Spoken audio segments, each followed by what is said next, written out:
Binomial theorem में थोड़ा सा आगे बढ़ते हैं। इट इज़ पार्ट 2 टॉपिक जो हम कवर कर रहे हैं क्रैश कोर्स के लिए पॉइंट ऑफ व्यू से कर रहे हैं। तो हम डायरेक्टली उन पॉइंट्स पर ही जा रहे हैं जो जनरली एग्जाम में पूछे जाते हैं। एक जो इम्पॉर्टेंट क्वेश्चन आता है that is numerically the greatest term. किसी भी बाइनोमियल एक्सपेंशन में it is numerically the greatest term.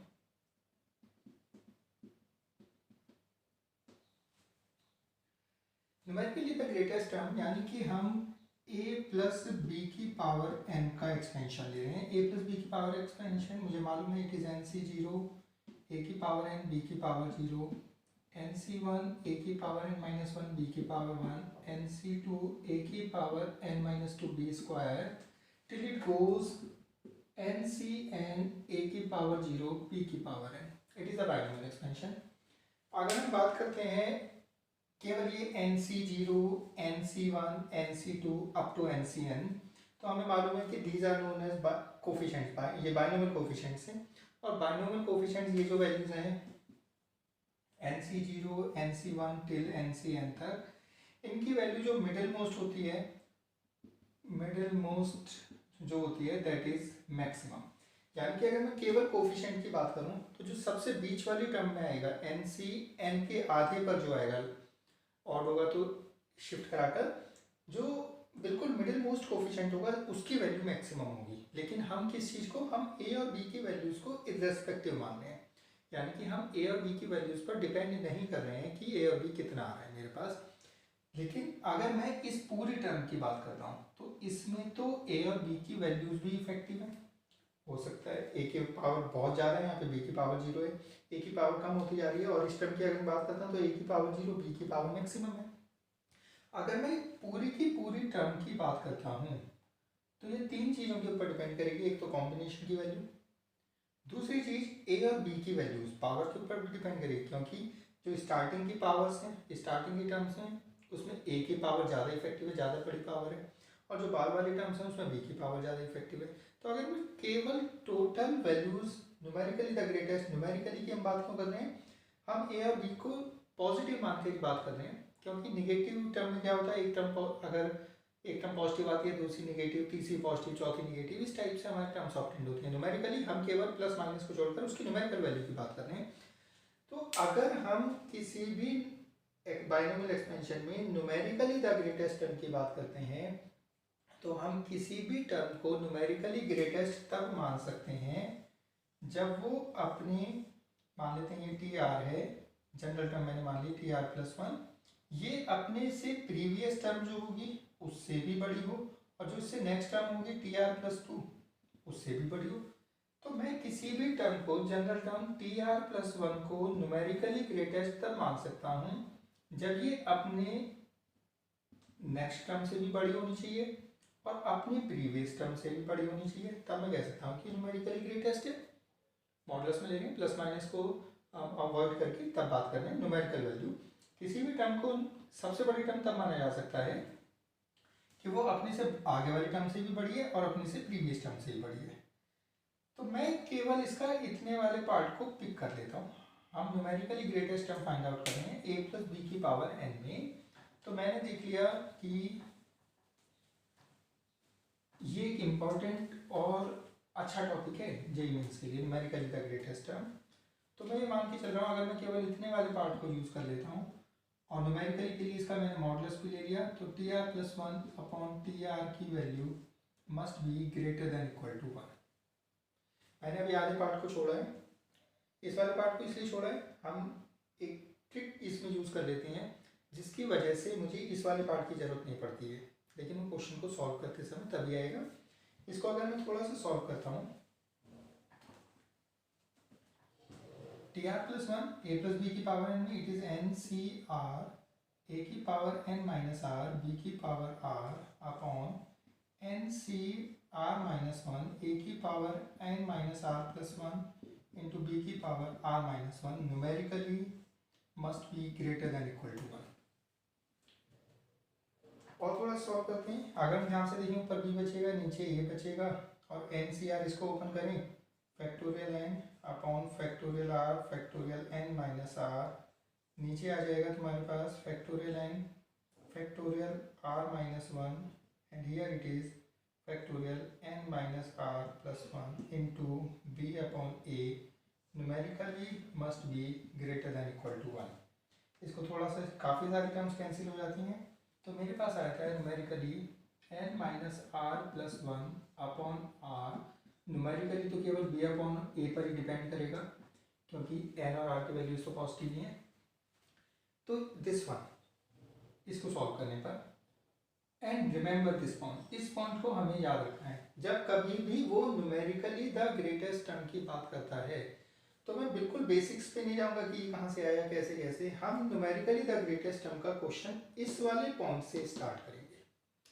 तरीका मैंने किस लिए बताया? तरीका मैंने इसलिए बताया कि बाई चांस कोई जेईई एडवांस का क्वेश्चन आ जाए तो आपको बेसिक पता होना चाहिए कि ये टर्म आई कहाँ से है। और इसका हमने जो सेकंड वाला पार्ट है टी आर प्लस टू वाला, वो अभी स्किप किया हुआ है। जेईई मेंस की बात करते हैं, हम अपने क्वेश्चन को यहाँ से स्टार्ट करेंगे। जैसे कि मैं एक एग्जाम्पल ले लेता हूँ साथ में। न्यूमेरिकली द ग्रेटेस्ट टर्म बिना एग्जाम्पल के नहीं समझ में आएगी कि व्हाट इट इज। मैंने क्वेश्चन लिया, वो कहता है find numerically the greatest term in expansion of 3 minus 5x की power 11 at x equal to 1/5। तो अगर मेरे पास x की वैल्यू मालूम है तो a और b की वैल्यू एग्जैक्टली पता है। तो कहता है इस एक्सपेंशन में कौन सी term numerically the greatest term है। तो जब कभी भी मैं न्यूमेरिकली द ग्रेटेस्ट टर्म की बात करता हूँ तो we directly start from this point, हम डायरेक्टली इस वाले पॉइंट से अपने क्वेश्चन को स्टार्ट करते हैं। अगर मैं अपने क्वेश्चन को यहाँ से स्टार्ट करता हूँ तो न्यूमेरिकली द ग्रेटेस्ट टर्म की अगर मैं बात करूँ तो it would be something, n की जगह पर 11, मुझे r नहीं पता, मैंने मान लिया let T are plus one is numerically greatest और इसके बाद मुझे ये मालूम है कि अगर ये न्यूमेरिकली ग्रेटेस्ट होती है तो ये कहाँ से आता है। तो मैं तो क्वेश्चन अपना यहाँ से स्टार्ट करूँगा। n minus are plus one upon R into this one b, x की वैल्यू 1/5 यहाँ रखता हूँ तो b की वैल्यू -1 आएगी अपॉन a का मतलब हो गया 3 is greater than equal to 1। तो अगर मैं ध्यान से देखता हूँ तो ये तो माइनस रखेगा, इट इज 1/3, तो ये कुछ आ जाएगा मेरे पास 3r इधर चला गया, 1 हट गया, तो it is 12 minus r must be greater than equal to 3r। ये मैंने इसलिए लिखा, इसको मैंने क्रॉस मल्टीप्लाई कराया, वो इस वजह से मैं मान के चल रहा हूँ कि ये पॉजिटिव वैल्यू है, आर एक कांस्टेंट है और पॉजिटिव होगा, अदरवाइज हम इनइक्वालिटी में क्रॉस मल्टीप्लिकेशन नहीं करते हैं।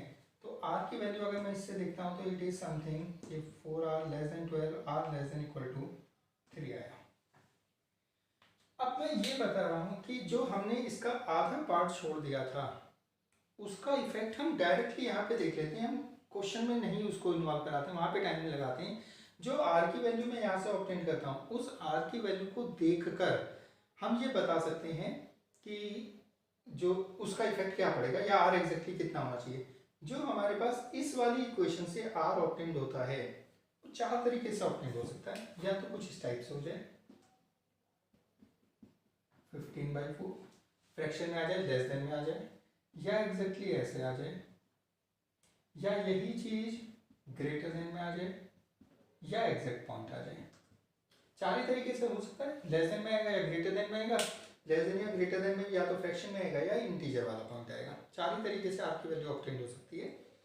अब ध्यान से देखते हैं 15/4 3 पॉइंट समथिंग, इससे कम तो यहाँ से आर एग्जैक्टली मुझे 3 मिलता है, एक ही पॉइंट मिलता है अगर इस टाइप से ऑब्टेन हुआ। लेकिन अगर एग्जैक्ट पॉइंट ऑब्टेन हुआ तो एक तो यही वाला पॉइंट और एक इससे लेस वाला पॉइंट, 2 पॉइंट्स वैलिड होंगे। ग्रेटर देन में यहाँ से R4 हो गया, 3 पॉइंट समथिंग से बड़ा, इंटीजर में तो 4 ही आएगा, और अगर ये एग्जैक्ट पॉइंट आ रहा है तो एक तो यही पॉइंट, एक इससे नेक्स्ट पॉइंट ग्रेटर देन है। तो इसके ऊपर बेस्ड हम देख सकते हैं कि R की कौन सी वैल्यू वैलिड है। ये इफेक्ट मैंने जो इसका जो सेकंड पार्ट था TR+1 less than T R plus 2, उसको मैंने कंबाइन करके ये बता दिया। यहाँ से हम देख सकते हैं वहाँ पे अपना टाइम बचा लेंगे। तो जब मेरे पास आर की वैल्यू लेस देन 3 मिली, तो इससे आर की दो वैल्यूज वैलिड हैं, एक तो 2 और एक 3। अगर आर की 2 और 3 वैल्यूज वैलिड हैं तो मुझे मालूम चल गया कि हमने तो माना है T are plus 1 is numerically greatest. T are plus 1 का मतलब हो गया that means T3 and T4 are numerically greatest. अब इस एक्सपेंशन में दो टर्म्स न्यूमेरिकली ग्रेटेस्ट हैं, एक तो थर्ड टर्म और fourth term. These two terms are numerically greatest. तो दो टर्म्स न्यूमेरिकली ग्रेटेस्ट कैसे हो सकती हैं? दो टर्म्स न्यूमेरिकली ग्रेटेस्ट इस वजह से हो सकती हैं कि if we calculate third term and fourth term at x बराबर 1/5, तो दोनों टर्म की वैल्यू न्यूमेरिकली इक्वल आएगी। तभी हम कह सकते हैं कि दोनों टर्म्स न्यूमेरिकली ग्रेटेस्ट हैं।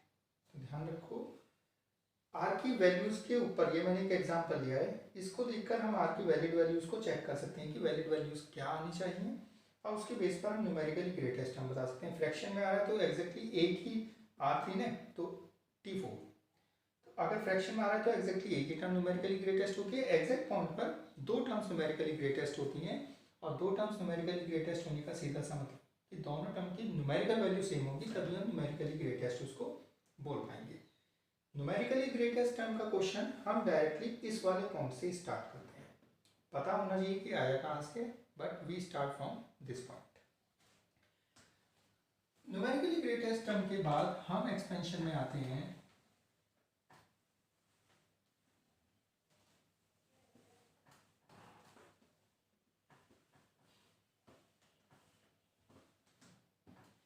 We are finding expansion of binomial theorem में एक्सपेंशन ऑफ 1 प्लस एक्स की पावर। जेई मेंस के लिए 1 प्लस एक्स की पावर n का एक्सपेंशन ही सबसे इंपॉर्टेंट पार्ट है। सबसे ज्यादा इंपॉर्टेंट पार्ट है ही ये 1 प्लस एक्स की पावर n का एक्सपेंशन। a प्लस बी की पावर n, a की जगह पे मैंने 1 ले लिया, तो a की तो जितनी भी पावर्स हैं वो सारी 1 हो गई, और b की जगह पर मैंने केवल क्या लिख लिया, x को यूज कर लिया। तो मुझे मालूम है 1 प्लस एक्स की पावर n बाइनोमियल थ्योरम के लिए it is the most important part. सबसे ज्यादा क्वेश्चन इसके ऊपर बेस्ड पूछे जाते हैं।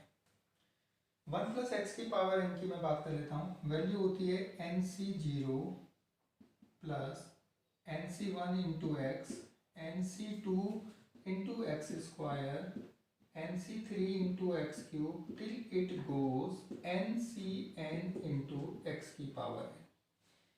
It is binomial expansion. ये एक्सपेंशन भी वैलिड वही n की जो वैल्यू है, जो पावर है, that must be not negative, negative नहीं आनी चाहिए और फ्रैक्शन में भी नहीं होनी चाहिए, पॉजिटिव और इंटीजर होनी चाहिए। जीरो भी वैलिड होती है लेकिन नेगेटिव या फ्रैक्शन में वैलिड नहीं है। ये वाला एक्सपेंशन भी केवल मैंने a प्लस बी की पावर को थोड़ा सा ईजी कर लिया, a को 1 ले लिया तो a की तो सारी वैल्यूज 1 हो गई और पावर मेरे पास कुछ इस टाइप से आ गया। टोटल नंबर ऑफ टर्म्स वही n प्लस 1 है। दो खास बेसिक चीजें इस एक्सपेंशन में, हम जो भी x की पावर बात करते हैं, जिस भी हम x की पावर की बात करते हैं उसका कोफिशिएंट सेम होता है। जो भी x की पावर होती है कोफिशिएंट बिल्कुल सेम होता है। जैसे अगर मैं इसको देखकर लिखना चाहूँ कि मुझे चाहिए कोफिशिएंट ऑफ x की पावर 6, तो मैं डायरेक्टली लिख सकता हूँ इट इज nc6।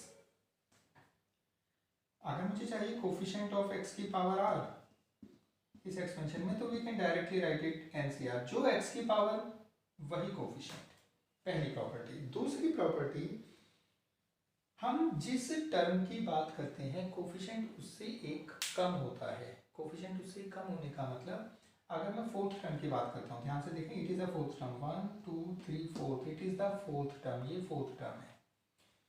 अगर मैं फोर्थ टर्म की बात करता हूँ तो ध्यान से देखो कोफिशिएंट दिस वन, यानी कि coefficient of TR would be NCR minus 1। हम जिस टर्म की बात करते हैं कोफिशिएंट उससे एक कम होता है।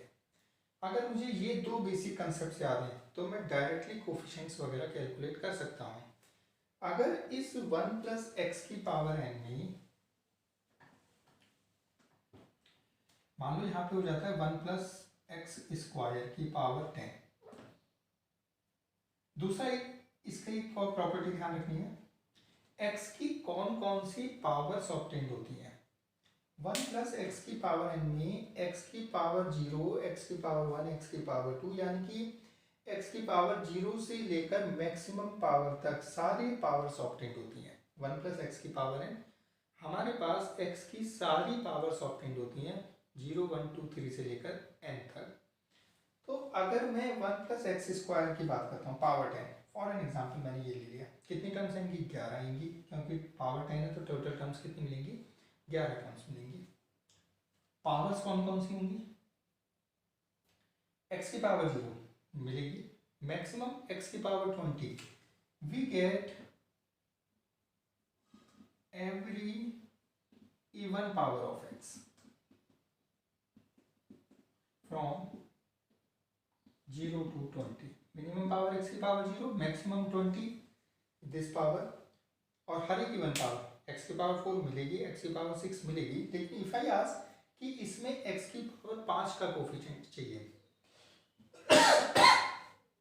मुझे इस एक्सपेंशन में find the coefficient of x की पावर 5, तो इस एक्सपेंशन में x की पावर 5 का कोफिशिएंट ऑब्टेंड नहीं होगा, क्योंकि x की पावर 5 इसमें लाई नहीं करेगी। तो कोफिशिएंट की बात करें तो 0 हो जाएगा।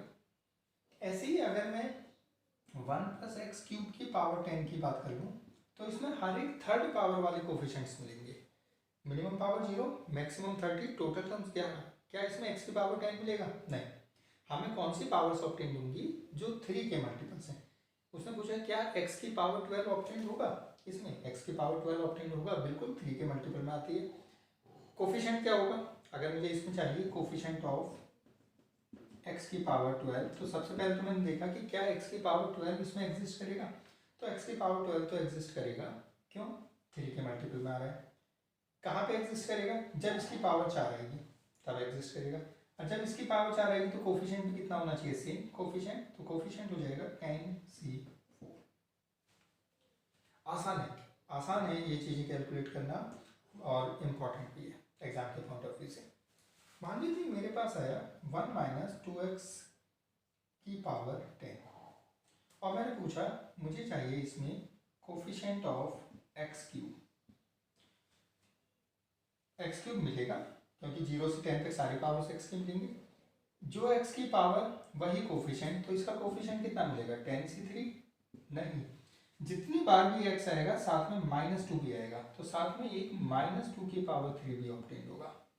बिल्कुल आसान सा तरीका है कोफिशिएंट फाइंड आउट करने का, और बच्चे इसमें कंफ्यूज हो जाते हैं, गलतियां करके आते हैं एग्जाम में। अगर मैं ले लेता हूँ 1 माइनस, लेकिन ये सब चीज़ें, ये आसान तरीका है, लेकिन कब एप्लीकेबल है, फर्स्ट टर्म मस्ट बी 1, पहली टर्म तो मैं 1 ही मानकर बात कर रहा हूँ, पहली टर्म तो 1 ही है। 1 माइनस 2x स्क्वायर की पावर 10, इसमें मैंने पूछा कोफिशिएंट ऑफ x की पावर 5, 0, क्यों, x की पावर 5 इसमें एग्जिस्ट ही नहीं करेगा, x की पावर 5 इसमें कौन सी टर्म्स एग्जिस्ट करेंगी, इवन पावर्स वाली टर्म्स एग्जिस्ट करेंगी, x की पावर 5 इसमें एग्जिस्ट ही नहीं करेगा। क्या इसमें x की पावर 8 एग्जिस्ट करेगा, बिल्कुल करेगा, 2 एग्जिस्ट करेगा x की पावर। कोफिशिएंट क्या होगा, x की पावर 8 एग्जिस्ट करेगा कब, जब इसकी पावर 4 आएगी, तो कोफिशिएंट वुड बी 10c4, नहीं, जितनी बार भी ये पावर -2 भी साथ में, तो एक साथ में -2 की पावर 4 भी ऑब्टेन होगा। It is coefficient of x की पावर 8 इन दिस एक्सपेंशन, बच्चों को नहीं पता होता है। इसके ऊपर 1-2 क्वेश्चंस करते हैं, 2-3 इंपॉर्टेंट पॉइंट, 3 इंपॉर्टेंट पॉइंट हम मान के चल रहे हैं। पहली चीज, जो x की पावर वही कोफिशिएंट, दूसरा हम जिस टर्म की बात करते हैं कोफिशिएंट उससे कम होता है, तीसरा हमें इसमें ये देखना है, ये बिल्कुल पता होना चाहिए कि कौन सी पावर्स हमें ऑब्टेन होने वाली है, x की कौन कौन सी पावर्स मिलती हैं, इसके ऊपर डिपेंड करता है। क्वेश्चंस की बात करते हैं, 1-2 क्वेश्चन कर लेते हैं इसमें। सबसे इंपॉर्टेंट क्वेश्चन जेईई मेंस के लिए यही है।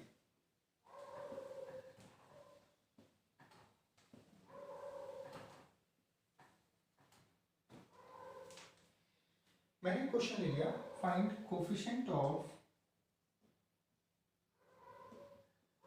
x की पावर 4 इन, मैंने क्वेश्चन सिंपल सा लिया, it is 1 plus x square plus x cube plus x की पावर 4, 1 प्लस इसको x मान लेते हैं, it is x square x cube, और इस पूरी की पावर 11 ले लिया। अब मैंने पूछा इसमें x की पावर 4 का कोफिशिएंट। बाइनोमियल थ्योरम नहीं है, क्योंकि बाइनोमियल का मतलब होता है दो टर्म्स। तो अगर दो से ज़्यादा टर्म्स होती हैं, अगर कभी भी दो से ज़्यादा टर्म्स होती हैं, तो दो से ज़्यादा टर्म्स को सॉल्व करने का कोफिशिएंट वगैरह निकालना है। दो ही तरीके होते हैं, whether we go for multinomial theorem, या तो मैं इसमें मल्टीनोमियल थ्योरम जाऊँ। मल्टीनोमियल थ्योरम जब दो से ज़्यादा टर्म्स होते हैं तब अप्लाई करते हैं, हम आगे पढ़ेंगे आगे के पार्ट में। और दूसरा, if we can go for factorization, अगर इस टर्म के फैक्टर्स हो सकते हैं, तो अगर फैक्टर्स पॉसिबल होते हैं तो फैक्टराइजेशन ही ज़्यादा आसान तरीका होता है। तो मैंने देखा कि इस टर्म के तो फैक्टर्स हो रहे हैं। इस टर्म के फैक्टर्स कितने हो रहे हैं? If we check it is 1 plus x plus, इसमें से एक्स स्क्वायर कॉमन ले लेता हूँ, इट इज 1 प्लस एक्स और पूरे की पावर 11। मुझे कोफिशिएंट ऑफ एक्स की पावर 4 चाहिए। 1 plus x into 1 plus x square, इसकी पावर 11, इसकी पावर 11। मुझे इस टर्म में कोफिशिएंट ऑफ एक्स की पावर 4 चाहिए। अब मैं इस वाली टर्म में भी कोफिशिएंट ऑफ एक्स की पावर 4 नहीं निकाल सकता। क्यों? या तो केवल आधी होती, चाहे ये हो या ये हो, मैं डायरेक्टली बता सकता हूँ एक्स की पावर 4 का कोफिशिएंट, लेकिन यहाँ पे प्रोडक्ट है, हमें यहाँ पर भी बहुत सारी टर्म्स मिलेंगी, यहाँ भी टर्म्स मिलेंगी। यहाँ पे तो एक्स की सारी पावर्स ऑप्टेंड होंगी 0 से लेकर 11 तक, यहाँ पर 0 से लेकर 22 तक, लेकिन इवन पावर्स, और उनका भी प्रोडक्ट चलेगा आपस में। तो जब दो का प्रोडक्ट आता है तो देन वी सी कि x की पावर 4 कब ऑब्टेंड होगा। x की पावर 4 ऑब्टेंड होगा जब पहले वाले ब्रैकेट से तो x की पावर 0 मिलती है और दूसरे वाले ब्रैकेट से मिलती है x की पावर 4। मल्टीप्लाई करेंगे ऑब्टेंड हो जाएगा, हमें बाकी टर्म्स की जरूरत ही नहीं है। यहाँ पे x की पावर 5, यहाँ पे x की पावर 6 से मल्टीप्लाइड हो रहा है, मुझे जरूरत क्या है उस टर्म की, मुझे तो x की पावर 4 चाहिए। तो मैंने केवल ये देखा कि x की पावर 4 कहाँ से ऑब्टेन हो रहा है। x की पावर 4 मिलेगा जब यहाँ से 0, यहाँ से 4, यहाँ से 1, यहाँ से 3, यहाँ से 2, 2, 3, 1, 4, 0। मतलब मैंने क्या लिखा है, x की पावर्स हैं। पहले ब्रैकेट से x की पावर 2, दूसरे से भी x की पावर 2, पहले से x की पावर 3, दूसरे से x की पावर 1, या दिस टाइप से। ये मैंने केसेस बना लिए। अब अगर मैं ध्यान से देखूं तो ये केस और ये केस तो एग्जिस्ट ही नहीं करेगा। वो इस वजह से सेकंड फैक्टर से x की पावर 3 ऑब्टेंड ही नहीं होगी, वो तो इवन पावर्स मिलेंगे। सेकंड फैक्टर से x की पावर 1 ऑब्टेंड ही नहीं होगा, तो ये दो केस तो इनवैलिड हो गए। लेकिन तीन जगह से मुझे x की पावर 4 ऑब्टेंड होगा। कोफिशिएंट की बात करते हैं। अगर मैं इसमें कोफिशिएंट की बात करता हूँ, फर्स्ट फैक्टर से x की पावर 0 गिव्स यू 11c0, दूसरे फैक्टर से x की पावर 4, x की पावर 4 इसमें सेकंड पावर में मिलेगा, value would be 11c2, plus पहले फैक्टर से x की power 2, it would be 11c2, दूसरे फैक्टर से भी x की पावर 2, x की पावर 2 इसकी फर्स्ट पावर पे ऑब्टेन हो जाएगा, that would be 11c1, plus first factor से x की power 4, 11c4 into second factor से x की पावर 0, x की power 0 means 11c0, and we simplified. हम इसको सिंप्लीफाई कर लेते हैं, we get the required result. It is coefficient of x की पावर 4। तो ये इस कंप्लीट एक्सपेंशन में x की पावर 4 का एक्सपेंशन मुझे ऑब्टेन हुआ। लेकिन ये तब है जब मेरे पास जो मेरे पास मल्टीनोमियल दिया है, दो से ज़्यादा टर्म्स दी हुई हैं, उसमें जो दो से ज़्यादा टर्म्स हैं, if we can go for factors, हम उसके फैक्टराइजेशन कर सकते हैं। ये तब पॉसिबल है। अगर हम फैक्टर्स नहीं कर पाते हैं तो फिर केवल और केवल मल्टीनोमियल थ्योरम ही एप्लीकेबल है। इस पर एक क्वेश्चन और करके देखते हैं, क्योंकि ये एक इंपॉर्टेंट क्वेश्चन है और मैं इसको यहीं पे छोड़ रहा हूँ इस वजह से कि हम इसकी वैल्यू को इवेल्युएट कर सकते हैं, whatever we get its value. इसकी वैल्यू जो भी आती है that would be our final answer. मैं एक क्वेश्चन और ले लेता हूँ, इंपॉर्टेंट चीज़ है, एग्जाम में पूछी जाती है। मैंने इसी के ऊपर बेस्ड एक क्वेश्चन और ले लिया।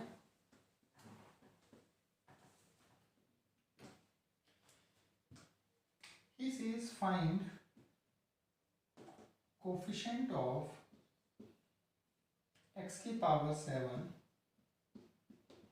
एक एक्सपेंशन ले लिया मैंने, that is 1 minus x square plus x cube और इस पूरे की पावर 6। मुझे इसमें चाहिए x की पावर 7 का कोफिशिएंट। मल्टीनोमियल है, दो से ज़्यादा टर्म्स हैं, तो दो ही तरीके हैं, या तो मल्टीनोमियल थ्योरम पे हम जाते हैं या फैक्टराइजेशन पे। अगर इस टर्म के फैक्टर्स पॉसिबल हैं तो still factorization is easier method, factorization आसान तरीका है। तो मुझे इसके फैक्टर्स नज़र आ रहे हैं, it is 1 minus x square common लिया, इट इज़ 1 माइनस एक्स और पूरे की पावर 6। तो मुझे चाहिए कोफिशिएंट ऑफ x की पावर 7 इन 1 माइनस एक्स की power 6 into 1 minus x square की पावर 6। मुझे इस प्रोडक्ट में इन दो फैक्टर्स का प्रोडक्ट है, इन दो फैक्टर्स के प्रोडक्ट में x की पावर 7 का कोफिशिएंट मुझे जरूरत है। सिंगल टर्म तो है नहीं, अगर सिंगल टर्म होती तो हम डायरेक्टली बता सकते हैं। दो टर्म्स हैं, दो फैक्टर्स हैं, तो सबसे पहले हम ये चेक करते हैं कि how can we get x की पावर 7 फ्रॉम हियर। हमें यहाँ से x की पावर 7 कैसे ऑब्टेन होगा। x की पावर 7 ऑब्टेन होगा कैसे, अगर स्टार्टिंग से हम पहले टोटल पॉसिबिलिटीज की बात कर लेते हैं। यहाँ से 7 मैंने ये जो लिखा है इसका मतलब है फर्स्ट फैक्टर से x की पावर 0, दूसरे से x की पावर 7, ये है।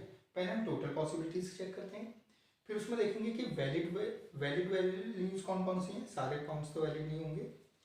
यहाँ से 1 6 मिला, 1 6 का मतलब फर्स्ट फैक्टर से x की पावर 1, सेकंड से x की power 6, 2 5 3 4 4 3 5 2 6 1 7 0। It is total possibilities जहाँ पे प्रोडक्ट करके मुझे x की पावर 7 ऑब्टेन होता है। पहली टर्म से x की पावर 3 मिल जाए, दूसरे फैक्टर से x की पावर 4 मिल जाए, प्रोडक्ट करूंगा वी गेट x की पावर 7। पहले तो मैंने टोटल पॉसिबिलिटीज की बात कर ली। अब इसमें वैलिड फॉर्म्स, जो सेकंड फैक्टर है इसमें ऑड पावर्स तो मिलेंगी ही नहीं, एक्स स्क्वायर है तो इसमें ऑड पावर्स ऑब्टेन होंगी ही नहीं। अगर इसमें ऑड पावर्स ऑब्टेन नहीं होंगी तो पहला केस वैलिड नहीं है, ये केस वैलिड नहीं है, ये वैलिड नहीं है और ये वैलिड नहीं है। ये चार केस तो इनवैलिड हो गए, तो ये तो वैलिडिटी आएगी। ये भी इनवैलिड है, वो क्यों, फर्स्ट फैक्टर से x की पावर 7 नहीं मिलेगा, मैक्सिमम पावर 6 तक जाएगी, जिसकी वजह से ये भी वैलिड नहीं है। तो मेरे पास केवल तीन ही पॉसिबिलिटीज हैं। x की पावर 7 मुझे या तो इस केस में ऑब्टेन होता है, या इस केस में ऑब्टेन होता है, और या फिर मुझे इस केस में ऑब्टेन होता है। केवल तीन ही जगह पर वी गेट x की पावर 7। पहले मैंने सारे केसेस फिर इनवैलिड केसेस हटा दिए, तो पॉसिबिलिटीज आ गई कि how can we get x की पावर 7 हियर। कोफिशिएंट की बात कर लेते हैं। पहला केस, फर्स्ट फैक्टर से x की पावर 1, इट इज 6c1, नहीं साथ में एक -1 की पावर 1 भी आएगा, क्योंकि जितनी बार x आएगा उतनी बार -1 भी आएगा। सेकंड फैक्टर से x की पावर 6 क्या ऑब्टेन होगा, यहाँ से x की पावर 6 बिल्कुल होगा, इसकी थर्ड पावर पे ऑब्टेन होगा। कोफिशिएंट 6c3, नहीं साथ में -1 की पावर 3, जितनी बार भी एक्स स्क्वायर वाला पार्ट मिलेगा -1 भी आएगा। प्लस इस वाले केस को लेते हैं, फर्स्ट फैक्टर से x की पावर 3, इट इज 6c3 साथ में -1 की पावर 3 इंटू सेकेंड फैक्टर से x की पावर 4, इसकी सेकेंड पावर पे ऑब्टेंड होगा, इट इज 6c2 लेकिन साथ में -1 की पावर 2, जितनी बार भी आएगा उतनी ये पावर भी आएगी। दिस वन, पहले फैक्टर से x की पावर 5 मिलेगा मुझे, कहाँ पे 6c5 साथ में -1 की पावर 5 आएगा, और दूसरे फैक्टर से x की पावर 2, x की पावर 2 इसकी फर्स्ट पावर में ऑब्टेन हो जाएगा, इट इज 6c1 साथ में -1 की power 1 and we add these all. इसको सिंप्लीफाई करके, अगर मैं इसको सिंप्लीफाई करके जो भी वैल्यू आती है that would be the final coefficient of x की पावर 7 इन दिस एक्सपेंशन। और ये क्वेश्चन 2011 में एग्जाम का क्वेश्चन है जेईई में। इस टाइप के क्वेश्चंस आते हैं 1 + x की पावर n। हमें ये मालूम होना चाहिए कि कौन कौन सी पावर्स हमें मिल रही है और उसका कोफिशिएंट डायरेक्टली कैसे निकाला जाएगा। दो से ज़्यादा टर्म्स हैं, दो ही तरीके हैं, या तो मल्टीनोमियल थ्योरम या फिर फैक्टराइजेशन। अगर फैक्टर्स पॉसिबल हैं तो आसान तरीका तो फैक्टराइजेशन ही है, otherwise we have to go for multiplication theorem, multinomial theorem. Next part में मल्टीनोमियल थ्योरम और बाकी भी चीज़ें इससे बाइनोमियल थ्योरम से रिलेटेड स्टडी करेंगे।